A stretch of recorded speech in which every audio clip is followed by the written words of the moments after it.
E gurizada, beleza? Hoje a gente vai tocar a ficha aí e vai falar sobre um monte de coisa. Mas antes de falar sobre esse monte de coisa aí, tem que dar um recado pra vocês que é o seguinte, ó. É necessário que vocês curtam as nossas redes, que vocês nos sigam nas coisas, principalmente vocês nos mandem presentinhos na caixa postal, que vai estar tudo ali embaixo, tá? E agora a gente vai falar por que filosofia e sociologia baixam as notas de matemática. Então solta a vinheta. Tu vai botar o quê? Essa tem que prestar muita atenção.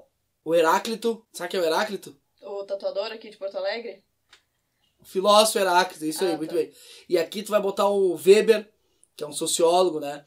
E ambos, tipo, achatando Pitágoras. Só que num triângulo.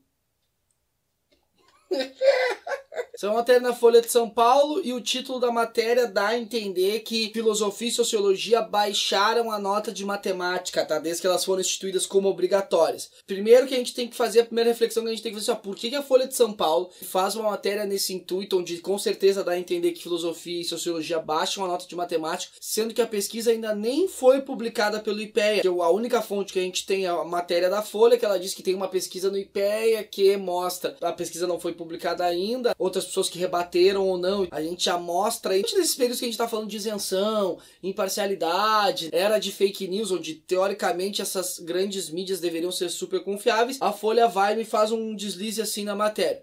Mas tudo bem, seguimos. Inclusive, pessoal, se vocês não sabem, eu tenho um canal no YouTube onde eu falei sobre... Vou deixar o vídeo linkado, onde tem um vídeo sobre jornalismo aí a Ana fez. É, isso aí. Passa lá, dá o like, se inscreve... Compartilha. Então volta pra matéria. Ela diz que foi achado um padrão desde 2009, quando foi instituído Sociologia e Filosofia como algo obrigatório. E esse padrão mostra que a nota de matemática baixou. Então, tipo assim, eu tenho Sociologia e Filosofia como obrigatório no ensino médio, a nota de matemática foi baixando desde que foi instituído isso. Só que em nenhum momento ela mostra a relação, pelo menos na matéria, entre causa e efeito. Por causa de Filosofia e Sociologia, eu tenho a queda da nota de matemática. Isso não é mostrado em nenhum momento. O que me fez lembrar de um site incrível que eu vou deixar linkado aqui, que é um site gringo que ele faz uma série de correlações meio absurdas, assim. O Renan tá muito blogueirinho de moda. Site gringo. Ai, meninas. Meninas, tudo bem, meninas?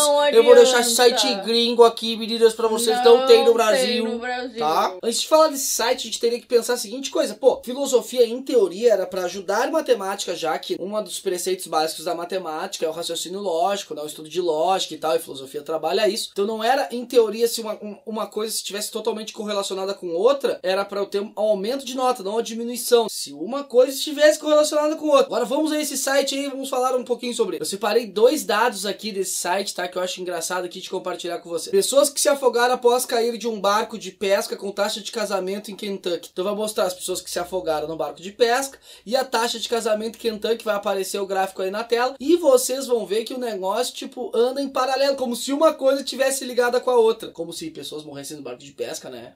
À medida que pessoas se casam em Kentucky. É, se tivesse uma correlação. O outro é o seguinte, a idade da Miss América com assassinatos por vapor, vapores quentes e objetos quentes. Então, tipo, à medida que eu tenho um assassinato por vapor... O que é um assassinato com vapor? Pessoal do inglês aí. O pessoal do inglês era murder by steam. E dizia energia, mas não é fumaça? Dizia vapor. Porque Fumaça, depois acho que é dizia fumaça. vapores quentes mesmo e objetos quentes. É, Então, eu acho que é fumaça quente, vapor quente. Então, tipo assim, ó, a pessoa morre de fumaça quente, tá totalmente correlacionado com a idade da Miss América. Tem uma outra que fala sobre os filmes do Nicolas Cage e pirataria. É um site que ele vai trazer uma série de correlações absurdas. Mas esse aí do Nicolas Cage até pode ter alguma relação, porque ninguém merece ver filme do Nicolas Ele é Cage, ruim. nem pirateado. Ele é ruim. É como se eu falasse que desde que começou a Escola Sem Partido, o PIB do Brasil vem diminuindo. Sabe? São correlações que não se encaixam, assim. O que a gente tem que entender são dados totalmente diferentes, onde tu busca um nexo que não existe. Que num primeiro momento é o que dá a entender essa matéria da Folha quando tu faz uma leitura crítica. Não, tá, beleza. Entendi que a nota de matemática diminuiu e tal, mas onde é que tá a ligação está automaticamente associada em filosofia e sociologia, então ela acaba sendo uma matéria tendenciosa, tá? E eu procurei um dos autores da pesquisa e um desses autores é o senhor Adolfo Sachida. Desculpa a pronúncia, não sei se é essa a pronúncia mesmo. E eu sei que uma das críticas que ele tá sofrendo é porque ele é militante de Escola Sem Partido, porque ele é liberal, né? Ele tem todo aquele discurso assim, que há um tempo atrás era um pouco outsider, ele tá tomando forma no Brasil, tá ficando cada vez mais um discurso comum e tal, então ele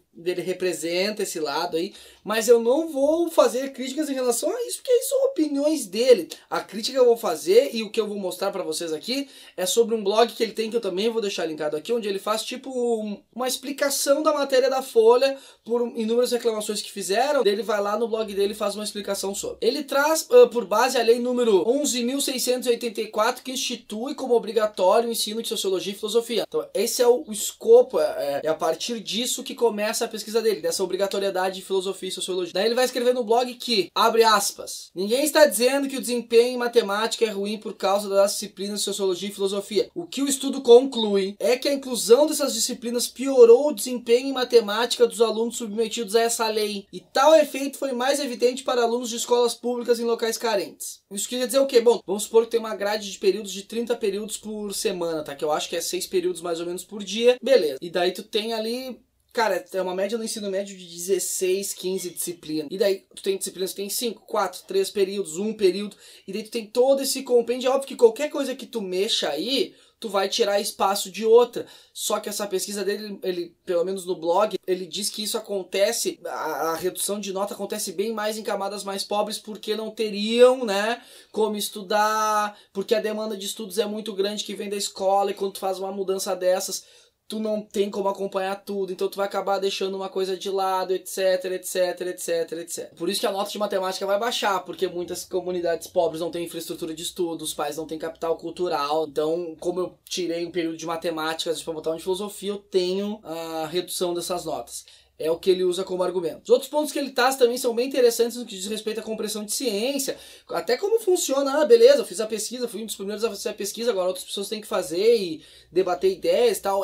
Tá bem interessante a justificativa que ele escreveu mesmo. Então vale a pena vocês darem uma conferida ali depois. Então nessa parte a gente tá de acordo. Acho que qualquer pessoa que entende um pouco de educação tá de acordo. Que no momento que tu tem uma grade curricular pequena, qualquer mudança vai alterar o resultado da nota se os alunos daquela localidade eles não tiverem uma estrutura em casa para poder fazer os seus estudos diários, ou se não tiver pais, né? Enfim, incentivem esses estudos diários. Então essa justificativa é ok, só que ela não tem a ver necessariamente com filosofia e sociologia, que é o que a matéria da Folha queria dizer, entende? Então tipo assim, a premissa tá toda certa, só que não é porque tu tem filosofia e sociologia que a nota de matemática baixa, é porque tu tem uma mudança nessa grade curricular. Daí a gente tem que se perguntar por que a Folha de São Paulo faz uma pesquisa nesse teor que dá a entender que é filosofia e sociologia que fazem isso. Ultimamente as ciências humanas estão sendo perseguidas em várias instâncias, assim. Não sei se perseguidas é a palavra certa, mas está em xeque em várias instâncias. Ai, não tá não. Não, tá sim, tá em xeque. Tem um monte de gente questionando, acha que é uma questão de opinião, vai ali, ah não, mas o professor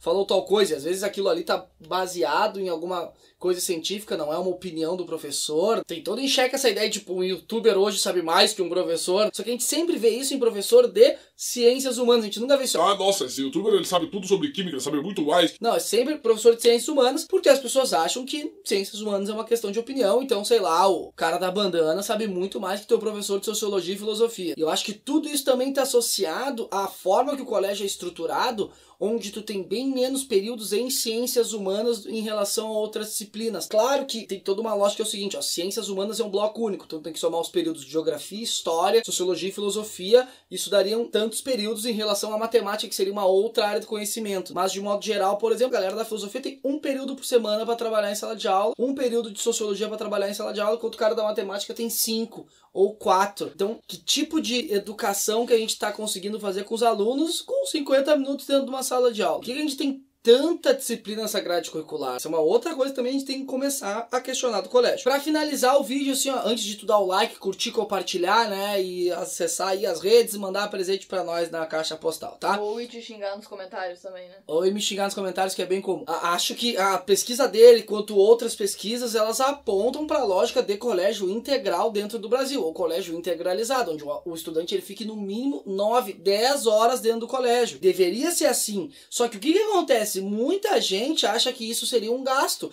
que isso não valeria a pena, que isso daria mais espaços para os professores de humanas doutrinarem os meus filhos, e não, sabe? Então não tem realmente uma preocupação com a educação. Esse é o ponto principal, e por isso que essa matéria da Folha eu achei meio tosca. Porque tu vê que na verdade não há uma preocupação com educação. Há uma preocupação com que o estudante ele saiba calcular e, tipo, ler. E o resto do conhecimento que se dane. Basicamente é isso. Então era isso, gurizada. Espero que vocês tenham gostado do vídeo. Curte, compartilha. Beijo no cérebro de todo mundo e tchau.